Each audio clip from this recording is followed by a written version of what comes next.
से आज का दिन इंतहाई अहम है। पूरी दुनिया के अंदर ड्रग के खिलाफ दिन मनाया जा रहा है, लेकिन जब जम्मू कश्मीर की बात करते हैं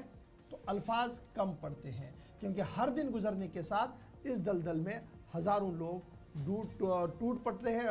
रहे हैं और उनकी वापसी का क्या कोई दरवाज़ा है, उनकी वापसी की क्या कोई उम्मीद है, अभी तक बहुत दूर दूर तक वो नज़र नहीं आ रही है। अगरचे जम्मू कश्मीर पुलिस बड़े पैमाने पर भी कार्रवाई कर चुकी है। कुछ हैरान करने वाले आदादोशुमार भी आज के दिन सामने आते हैं और हर साल हम देखते हैं, जो कल तक हम आपको तादाद 10.5 लाख से 11.5 के दरमियान बताते थे, 11.5 लाख के आसपास नौजवान जो यूनियन टेरिटरी के दोनों प्रोविंसेस में मंशियात के आदी हैं। लेकिन ताज़ा तरीन आदादोशुमार और रिपोर्ट्स के मुताबिक और GMC श्रीनगर से जो इतलात हैं वो भी ख़तरनाक सूरत हाल है, इसकी तस्दीक कर रहे हैं। आज के वक्त में 13 लाख नौजवान ड्रग्स में मुब्तला हैं इन आदादोशुमार के मुताबिक। और आज जब हम दिन मना रहे हैं वो अलग बात है, programmes, walk, seminars, road shows और न जाने क्या क्या होगा, वॉकथॉन, मैराथन का एहतमाम होता है, मगर आबादी का 8% हिस्सा इस वक्त बुरी तरह मुतासिर है। ये हम नहीं, ये रिपोर्ट्स बताती हैं और GMC श्रीनगर के आदादोशुमार भी इसकी तस्दीक करते हैं। 59% के आसपास ऐसे लोग हैं जिनकी उम्र महज 20 से 30 साल की है, लेकिन हर 10 में से एक मंशियात का आदी है और सबसे ज्यादा हेरोइन और फिर उसके बाद अफीम जो जम्मू कश्मीर के अंदर इस्तेमाल होने लगी है। अब आप इस बात से अंदाजा लगा सकते हैं, ये वो ड्रग्स थे, ये वो आप कह सकते हैं चीजें थी जो सबसे महंगी थी और कहा जाता था कि यहाँ पर गांजा और बाकी सारी चीजें और कुछ चीजों की मकामी सतह पर पैदावार होती है तो उससे नौजवान इस्तेमाल करते हैं। लेकिन वबा, ये मंशियात की या जो बीमारी है वो इस कदर फूट पड़ी है कि 13 लाख नौजवान मंशियात के दलदल में फंसे हैं और ये कोई कम नहीं है, 8% कुल आबादी का हिस्सा है। कश्मीर प्रोविंस के अंदर जम्मू के मुकाबले ज्यादा है। फिर दूसरी बात, ये सबसे खतरनाक जो सूरत हाल बन रही है कि 20 से 30 साल की उम्र के दरमियान जो बच्चे हैं वो 60% के करीब इस वक्त या तो अफीम, हेरोइन ले रहे हैं या फिर इस तरीके से जो खतरनाक एक तरह से सूरत हाल में उनको मुब्तला करता है। और हर 10 में से एक शख्स मंशियात का आदी है, जो ये रिपोर्ट बताती है। दूसरी तरफ आप देखेंगे तो मंशियात का कारोबार करने वाले अफराद जिनके खिलाफ कार्रवाइयां सिविल हुकाम तो करती ही है, लेकिन पिट NDPS एक्ट के तहत जम्मू कश्मीर पुलिस भी कार्रवाइयां कर रही है यूनियन टेरिटरी के अंदर। उसमें खास बात यह है कि हाल के महीनों में 5-6 माह के दौरान जम्मू कश्मीर के दोनों प्रोविंसेस में जो असल में इसका कारोबार करने वाले लोग थे, जो दीवार के पीछे रहकर बाकी नौजवानों को आगे इसमें इन्वॉल्व कर रहे थे, उनकी प्रॉपर्टीज तक जब्त हुई। और इतना ही नहीं, प्रॉपर्टीज के अलावा जो बैंक खाते थे वो मुंजमद किए गए। लेकिन बड़ा सवाल ये कि 13 लाख नौजवानों का होगा क्या। इस पर मजीद बात करेंगे। श्रीनगर से भी खास मेहमान हमारे साथ ज्वाइन किए हैं आज के इस दिन की मुनासबत से, उनके साथ भी बात होगी। दूसरी बात कि यूनियन टेरिटरी के अंदर जब 13 लाख से ज्यादा नौजवान है तो एक प्रोविंस के अंदर सबसे ज्यादा जिनकी 10 लाख से ज्यादा आबादी बनती है, रोज लोग पकड़े जाते हैं, रोज गाड़ियां अलग अलग मकामात पर जब्त होती हैं। इस पर भी बात करेंगे कि आखिर वजूहात क्या हैं और फिर जिन नौजवानों ने मंशियात के आदी जो हो चुके हैं उनको जब रिहैबिलिटेशन के प्रोसेस का हिस्सा बनाया जाता है तो कैसे आगे चलती हैं। हमारे साथ शबीर अहमद साहब हैं, वादी कश्मीर से हमें ज्वाइन किया है, सारी सूरत हाल पर बहुत करीब से नजर रखते हैं। Thank you so much and welcome Shabbir साहब। पहले तो फर्स्ट रिएक्शन आपका आज के दिन पर और ये आदादोशुमार जो बताते हैं कि 13 लाख से ज्यादा नौजवान मंशियात के दलदल में यूनियन टेरिटरी में आज भी फंसे हैं। अस्सलामु अलैकुम गौर साहब जी, और हर एक टीम मेंबर जो भी गुलिस्तान न्यूज़ के साथ एसोसिएटेड है, हम उनका तहे दिल से शुक्रिया अदा करना चाहेंगे, क्योंकि वादी कश्मीर की हर एक बड़ी खबर जो गुलिस्तान न्यूज़ आजकल दिया रही है, तो हम आपका तहे दिल से शुक्रिया अदा कर रहे हैं। आज के मौजू के हिसाब से अगर हम बात करते हैं, जैसे आपने अभी आदाद शुमार बताए, 13 लाख के करीब हमारे बच्चे मंशियात में मुब्तला है। अब ये मंशियात में मुब्तला बच्चों का, जैसे आप फरमा रहे थे, होगा क्या? कम से कम हमारे पास इनके लिए क्या फैसिलिटीज है कि अगर ये किसी वजह से इस गलती में मुब्तला हुए हैं, क्या इनका इलाज मुआवजा उस पैमाने पे हो रहा है जहां से ये वापस रिकवर होने की कोशिश करेंगे? बदकिस्मती से हमारे पास अभी जो देख रहे हैं, डिटॉक्स सेंटर्स तो मौजूद है, लेकिन बहुत सारे लूफहोल्स है। अब रही बात इन बच्चों के भविष्य के बारे में, क्या ये 13 लाख बच्चे इस मनशियात के आदि होने से पहले ही इस दलदल में कैसे फंस चुके हैं, ये एक सवालिया निशान बड़ा है। दूसरी बात ये है, ये जो आदाद शुमार आज आप जेएमसी श्रीनगर के हवाले से दे रहे हैं, हमारे चीफ सेक्रेटरी थे 2 साल पहले, उन्होंने सिर्फ 10 लाख बच्चों का ही हवाला दिया था, लेकिन आप देखिए 2 साल के अंदर अंदर इन्होंने अब ये कंफर्म किया है कि 13 लाख के करीब बच्चे हमारे इस मुसीबत में मुब्तला है। तो आप ये देखें कि रेशो किस हद तक बढ़ता जा रहा है। अब इन्होंने आप ये देखिए, लड़के नहीं, बदकिस्मती से हमारी लड़कियां भी इस दौड़ में अब शामिल होने लगी है। लड़कियों का इस पौध में शामिल होना, एक खुद ड्रग इस्तेमाल करना, दूसरा एक जगह से दूसरी जगह उस ड्रग का ट्रांसपोर्ट का यूज करना लड़कियों के जरिए, ये सबसे बड़ा अलमिया हमारे लिए बनता जा रहा है। अब इनके ट्रीटमेंट के हवाले से मैं जब बात करता हूँ, 2007 से हमने यहाँ राहत सेंटर कायम किया हुआ है। बहुत सारे पेशेंट्स हमने देखे हैं, लेकिन आज के दौर में जब हम पेशेंट्स की बात करते हैं, 99.9 बच्चे जो इस मुसीबत में मुब्तला है वो एक मुहलिक बीमारी में मुब्तला होते हैं, जिसको हम HCV कहते हैं, हेपेटाइटिस सी। ये एक लिवर की डिजीज है। खुदा न करे अगर बच्चा वक्त रहते न संभले और ड्रग्स लेता रहेगा तो लिवर फेलियर होने के बहुत सारे चांसेस हैं। जैसे आप आजकल देख रहे हैं कि यंग बच्चे, जो आप आदाद शुमार के हिसाब से 20 से 30 साल की बात कर रहे थे, लेकिन हमारे लिए अलविया ये है कि उससे भी बहुत छोटी उम्र के बच्चे हमारे यहाँ एडमिट भी रह चुके हैं, उनका इलाज भी हो चुका है। शबीर साहब, बड़ा इंपॉर्टेंट ये है जिस तरीके का खाका आपने शहर श्रीनगर का खींचा है, इसके बाद रोंगड़े खड़े हो जाते हैं, अल्फाज बड़े कम पड़ जाते हैं कहने के लिए। लेकिन ये बताइएगा कि अभी आपकी नज़र में, चूँकि आप एक रिहैब सेंटर चला रहे हैं, आप बराह रास्त उन लोगों के साथ बात कर रहे हैं जो इस दलदल में हैं, उन वालिदैन को देख रहे हैं, कितनी बड़ी परेशानी ये है आज के दिन में कि क्या हम उसको हैंडल कर पा रहे हैं प्रॉपर्ली जिस तरीके से होना चाहिए था? गौर साहब, मैं ये कहूँगा कि कोशिश हमारी रही है, लेकिन जब तक हम कलेक्टिव रिस्पॉन्सिबिलिटी, एडमिनिस्ट्रेशन, लोकल लोग इसके लिए बाहर नहीं आएंगे, इसके लिए एकजुट नहीं हो जाएंगे,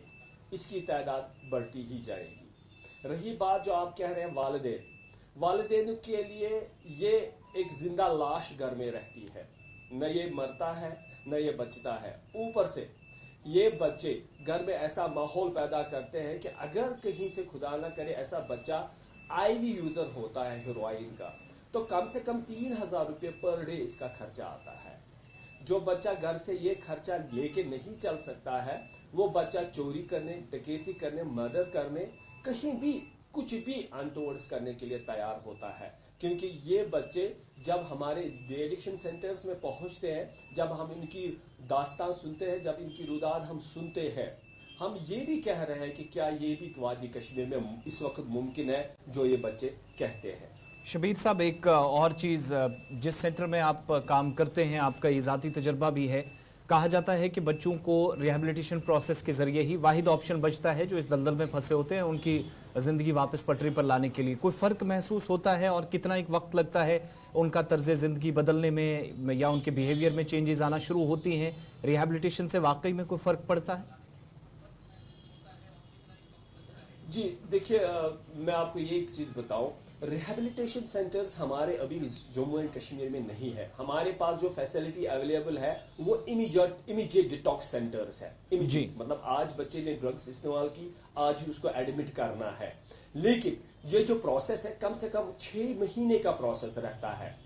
इस प्रोसेस में पहले इसको इस चीज से निकाला जाता है जिसको इसकी अर्ज मिलती है, लगती है, फिर से ड्रग लेने की। पहले 1 महीना 21 दिन कम से कम हमें चाहिए होता है इस दलदल से इसको बाहर लाने के लिए। फिर उसके बाद ऐसी दवाएं आजकल मार्केट में है जो हमारे एचओडी साहब, हमारे डॉक्टर साहबान प्रिस्क्राइब करते हैं। अगर वो रेगुलरली 6 महीने तक ये कंटिन्यूसली दवाई खाएगा तो रिलैप्स होने के चांसेस बहुत कम है। अब रिलैप्स होना एक फितरी अमल है। ये इसलिए फितरी अमल है क्योंकि जब बच्चा हमारे पास 1 महीना गुजारने के बाद घर जाता है, उसके पास वही दोस्त, वही सड़कें, वही घर, वही बेचने वाले, वही पीने वाले। ایک آدمی آخر بچنا چاہتا ہے لیکن اس کے لیے ہمارے پاس ایوینیوز نہیں ہے کہ بچہ بیکار بیٹھا تھا اب ڈرگس میں مبتلا ہو گیا اب ٹھیک کر کے لائے آخر کرے گا کیا کوئی پالیسی ہے نہیں جب یہاں پڑھے لکھے بے روزگاروں کے لیے پی ایچ ڈی اسکالرس کے لیے کوئی پالیسی نہیں ہے تو ان جیسے بیماروں کے لیے کیا پالیسی ہے جو ہم ان کو اس سے اور مبتلا ہونے سے بچا اچھا یہ جو 60% بچے ہیں 20 سے 30 سال کی عمر اگر جی ایم سی کے اعداد و شمار کو صحیح مانا جائے جو آپ کے پاس بچے آتے ہیں یا جن کی دیکھ بھال آپ نے کی ہے آپ کی نظروں سے گزرے ہیں جن کا علاج چلا ہے منیمم اور میکسیمم ایج کیا ہے جو آپ کے پاس آئے جو اس چیز سے متاثر ہے؟ دیکھیں آپ یقین نہیں کریں گے میں نے 13 سال کے بچے کو بھی یہاں پہ ٹریٹ کیا ہوا ہے اور 60 سال کے بزرگ کو بھی ٹریٹ کیا ہوا ہے آپ اس کا اندازہ اس بات سے لگا سکتے ہیں کہ کشمیر میں منشیات کا چلن اس حد تک ہے اب اس میں کوئی ایج گروپ نہیں ہے ایج گروپ ہمارے پاس وہ آتا ہے جو ریئلائز ہو کے چھوڑنا چاہتا ہے بائی فیملی پریشر چھوڑنا چاہتا ہے سوسائٹی کے ایگو کی وجہ سے چھوڑنا چاہتا ہے لیکن یہ بچے جو اپنی ویل اور وش سے چھوڑنا چاہیں گے وہ اس میں کامیاب ہوتے ہیں ایک بار میں ان بچوں سے جو بھی ہمارے بچے اس میں مبتلا ہے خدا را ایک بار کوشش کریے اس کو چھوڑنے کی کیونکہ جب یہ اس میں مبتلا ہوتے ہیں ان کو لگتا ہے کہ کم سے کم ہم اس کے بغیر مریں گے نہیں یہ بات غلط ہے مریں گے تب جب یہ نشے کا استعمال کریں گے اگر یہ ڈیٹاکس سینٹر تک آ پہنچے ہمارے پاس رہے ہمارے علاج کا فالو اپ کیا تو انشاءاللہ یہ بچے بھی ٹھیک ہوتے ہیں اور اپنے زندگی کے طرز عمل پر واپس بھی آتے ہیں شبیر صاحب میں نے 2 سوال آپ سے پوچھنے ہیں چونکہ آپ شہر خاص کے اندر اس سینٹر کو چلاتے ہیں جی اور میرا پہلا سوال یہ ہے کہ جن بچوں سے آپ بات کرتے ہیں جن والدین سے آپ نے بات کی ہے کیا ہم یہ مانیں کہ ایک ایزی ایکسیس ہے